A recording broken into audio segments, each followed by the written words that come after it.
Hello guys, आज पढ़ते हैं हम लोग एनसीईआरटी स्टैंडर्ड 9 का सेकेंड पार्ट, दैट इज़ अ 6.2.2 का 2 कॉम्प्लेक्स परमानेंट टिश्यूज़।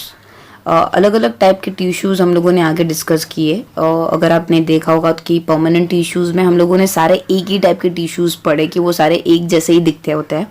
यहाँ पे हम लोग पढ़ेंगे दूसरे परमानेंट टिश्यूज़ के बारे में जो कॉम्प्लेक्स टिश्यूज़ है। कॉम्प्लेक्स टिश्यूज़ एक से ज़्यादा सेल्स के बने होते हैं। All that cells coordinate to perform a common functions, और ये सारे के सारे अलग अलग होने के बावजूद भी एक कॉमन फंक्शंस प्रिपेयर करते हैं। उसमें बात करेंगे हम लोग जाइलम और फ्लोएम के बारे में जो कॉम्प्लेक्स टिश्यूज़ है। They are both conducting tissues and considered a vascular bundle, और ये दोनों के दोनों कनेक्टिव टिश्यूज़ है जो प्लांट में चीज़ों को यहाँ से वहाँ और दूसरी जगह ले जाने में मदद करते हैं। वेस्कुलर और कंडक्टिव टिश्यूज़ डिस्टिंक्ट फीचर्स है कॉम्प्लेक्स प्लांट के, जो प्लांट जैसे कि टेरेस्ट्रियल जो एनवायरनमेंट में उनका सर्वाइवल के मदद करते हैं। 6.3 में आपको देखने को मिल रहा होगा, ये है पूरा 6.3। फ्लोएम दिख रहा है आपको, जाइलम दिख रही है, उसका फॉर्म दिख रहा है आपको, वेसल्स है, ट्रैंकियर्ड्स है, जाइलम पैरेंक्लाइमा है, और यहाँ पे सेक्शंस ऑफ द फ्लोएम है। ये 6.7 है, यहाँ पे आपको दिख रहा है। अगर आप देखेंगे तो जाइलम जो है जिसमें ट्रैंकियर्ड्स, वेसल्स और जाइलम पैरेंक्लाइमा ऐसे दिखते हैं, ठीक है। जाइलम पैरेंक्लाइमा एंड जाइलम फाइबर, उनकी जो वॉल होती है ना एकदम ठीक होती है, और उसके अंदर most of the sales dead होता है। अगर बात करने जाए तो जाइलम डेड सेल्स के बारे में होता है, फ्लोएम लिविंग सेल्स के बारे में होता है। Tracheids and vessels are tubular structures, यहाँ पे आपको दिख रहा होगा, ये टेबुलर टेबल्स वाले जैसे स्ट्रक्चर्स में दिख रही होगी, ये टेबुलर स्ट्रक्चर्स में होती है। एंड ये अलाउ करती है वाटर और मिनरल्स को वर्टिकली पास ऑन करने में। वर्टिकली मतलब सीधी एक ही डायरेक्शंस में चीज़ों को ट्रांसफर, जैसे कि वाटर है, मिनरल्स है, उसको वर्टिकली पास करने में मदद करती है। पैरेंक्लाइमा खाने को स्टोर करते हैं and help in the side way conduction of water, और वाटर को कंडक्ट करने में, वाटर को यहाँ से वहाँ ले जाने में साइड वाइड मदद करते हैं। फाइबर जो होते हैं मेनली सपोर्ट देने का काम करते हैं। नेक्स्ट देखते हैं फ्लोएम। फ्लोएम बाजू में आपको दिख रहा होगा, फ्लोएम इस हिसाब से होता है, वो 4 पार्ट का बना होता है, that is a sieve plate, sieve tubes, companion cell, phloem fibre, phloem parenchyma. Sieve tubes are the tubular cell with the perform of wall, आप दिख रहे होंगे तो ये रही आपकी सीव ट्यूब्स जिसमें वॉल होती है, this is the sieve tube, यहाँ पे आपको वॉल देखने को मिल रही है। सीव ट्यूब्स टेबुलर सेल्स होते हैं with perforated walls. Phloem is unlike a xylem, वो उसकी तरह नहीं है, वो बोथ डायरेक्शंस में मटेरियल्स को पास करने में मदद करती है, ऊपर की डायरेक्शन में, नीचे की डायरेक्शन में, both. Phloem transport from leaves to the part of a plant except for the phloem fibre. Phloem cells are living cells. Phloem fibre के अलावा सारे जो पार्ट होते हैं फ्लोएम के, वो दोनों डायरेक्शंस में चीज़ों को ट्रांसपोर्ट करने में मदद करते हैं, और मैंने आगे बोला वैसे ही जो फ्लोएम होती है वो लिविंग सेल्स है।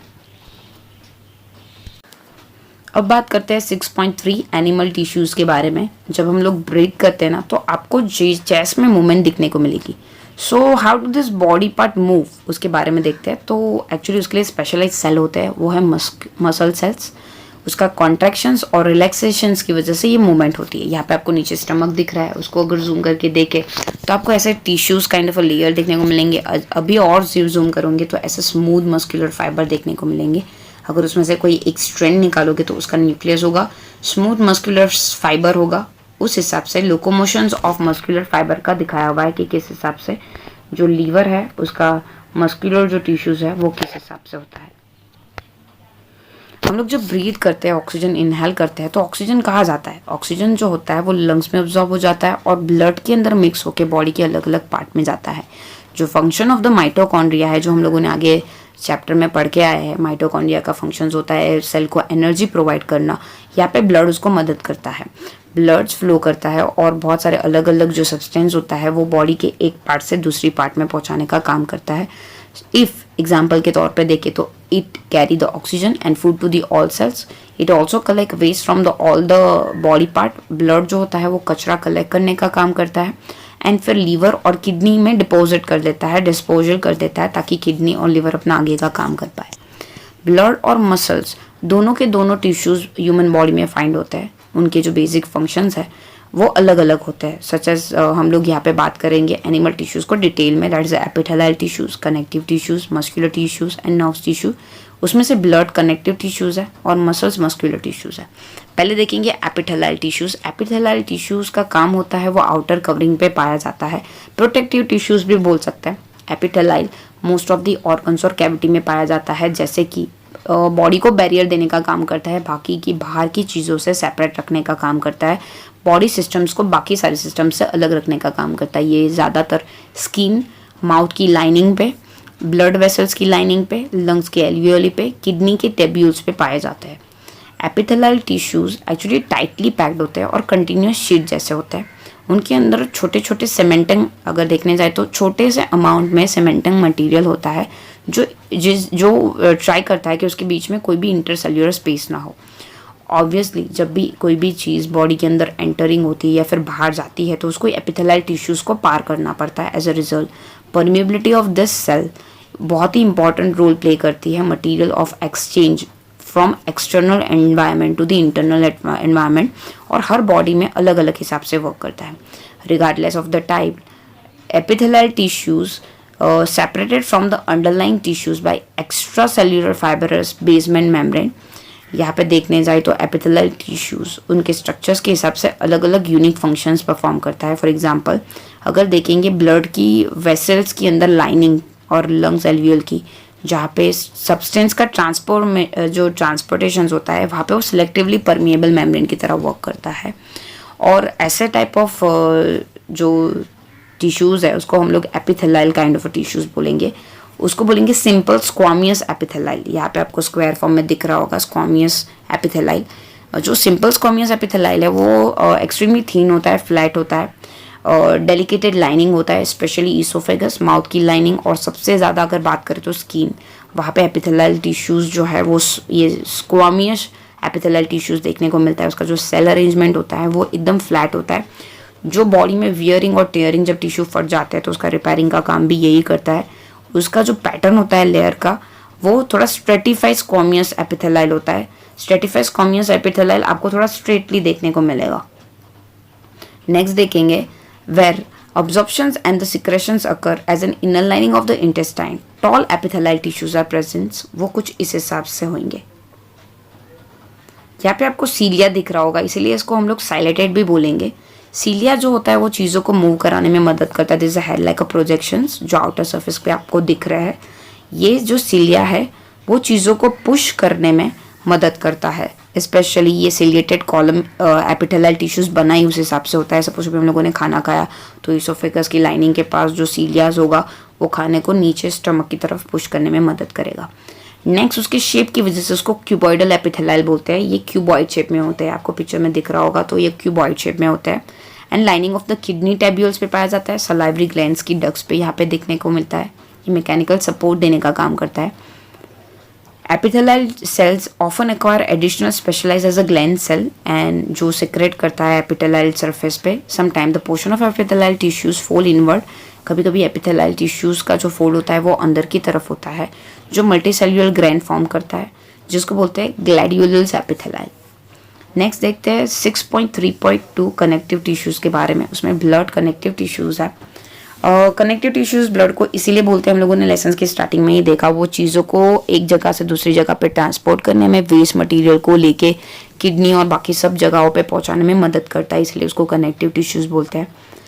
The cell of the connective tissues वो लूजली पैक्ड होते हैं, स्पेस्ड होते हैं and embed in then intercellular matrix. Matrix actually jelly like fluid होता है, थोड़ा गाढ़ा होता है, रिजिड होता है, जो उसकी जो कंडेंसेंट होता है, जो उसका कॉन्कर्डेंस होता है, उसका फंक्शंस डिसाइड करता है। आपको यहाँ पे एक एक्टिविटी करनी है, आपको एक ड्रॉप लेना है आपके ब्लड को और उसको माइक्रोस्कोप पे डालना है, माइक्रोस्कोप पे ऑब्जर्व करना है, तो आपको कुछ इस हिसाब से दिखेगा। ये अलग अलग टाइप के फीचर्स है जो हम लोग अब पढ़ेंगे। जब आप माइक्रोस्कोप में देखोगे तो आपको फ्लूइड मैट्रिक्स के अंदर तीन चीज़ें दिखने को मिलेगी। That is a plasma, that is a red blood cells और white blood cells, platelets. Plasma actually जो होता है, plasma contain protein, salt and hormones. Blood flow करता है gases, digested food and hormones, waste material from the one body part to the another.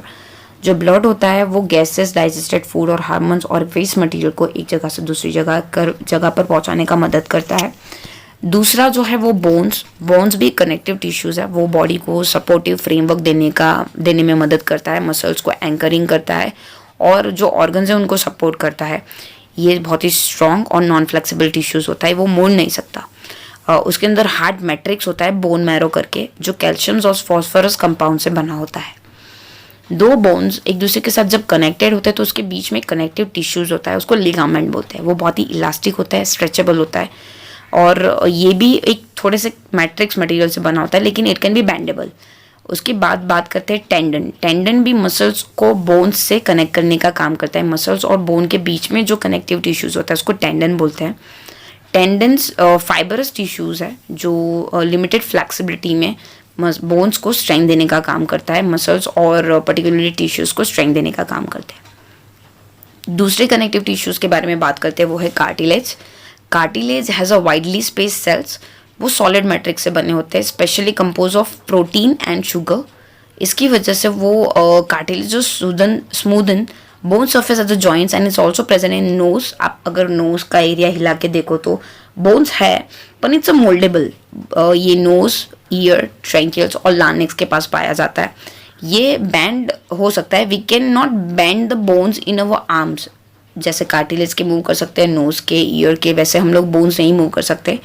Think of two tissues are the different. अभी आपको पता पड़ गया होगा कि ये सारे जो टिश्यूज है, कार्टिलेज और स्पेशली लिगामेंट, दोनों डिफरेंट थिंग्स होती है। नेक्स्ट बात करते हैं एरोजल कनेक्टिव टिश्यूज। ये स्किन और मसल्स के बीच में पाया जाता है, around blood vessels, nerves and bone marrow. It fills a space inside the organ, supports internal organs and help in the repair of the tissues. Internal organ में देखे जाते हो और ये रिपेयर टिश्यूज के रिपेयरिंग में मदद करता है। अभी क्वेश्चन हो रहा होगा कि फैट बॉडी में कहाँ स्टोर होती है, तो फैट एक्चुअली एडिपोज टिश्यूज करके टिश्यूज होते हैं जो स्किन और इंटरनल ऑर्गन के बिटवीन में होते हैं, वहाँ पे स्टोर होती है। Cell of this tissues are filled with the fat globules, और जो सेल होते हैं वो टिश्यूज के वो फैट ग्लोब्यूल्स से बने होते हैं, उसके अंदर फिल होता है। Storage of the fats also act as a insulators, shock absorber में मदद करता है, बॉडी को झटके ना लगे वो फैट मदद करता है। अब बात करते हैं 6.3.3 muscular tissues. Muscular tissues elongated cell होता है जिसको मस्कुलर फाइबर बोलते हैं। ये जो टिश्यूज होते हैं बॉडी में मूवमेंट के लिए मदद करते हैं। Muscles contain the special proteins called contractile proteins, जो कॉन्ट्रैक्ट्स और रिलैक्सेशंस में बॉडी को मदद करते हैं। नीचे आपको टिश्यूज दिखाई दे रहे होंगे।